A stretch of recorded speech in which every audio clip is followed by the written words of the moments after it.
Ngayon, pumunta ako sa garden. Nakakita ko nga dalawang talong ng aking puno ay nakadalawa na. So, meron akong malunggay. Kinuha ko din. Meron bulaklak ng kalabasa at saka dalawang mushroom. Yan. Ano ang lulutuin ko dyan? Ay, magpapakulo ako ng tubig ay. Tapos, lalagyan ko ng sibuyas. Yan. At luya. Tapos, hihiwain ko yung mga talong. Yan, ilagay ko na hanggang kumulo. So, ayan na. Pag kumukulo, lalagyan ko ng bagoong. Ay, kasarap eh. At,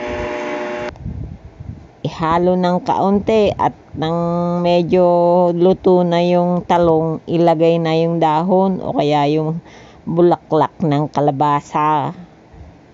Yan, digat masarap.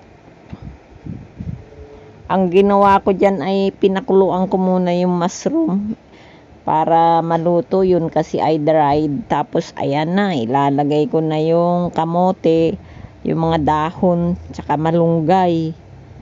Ayan, pag nailagay ko na yan ay tatakpan ko ng kaunti nang malanta naman at maluto yung malunggay at kamote. Yan na. So, antayin nating kumulo at ilagay na natin yung takip. At maya-maya pa ay maluluto na yan ay. Pag nalanta na yan ay sold na. Halay! Ay di kasarap na yan. Basta ka ang lula ay ganyan magluto ng dinengdeng. Yan. May sibuyas, may luya. Wala ng kamatis. Ay bawal lang kamatis sa akin eh. Ayan. So, ayan na. Nilagyan ko ng kaunting chicken powder. Di bali sanang ano't meron namang mushroom. Ay masarap na.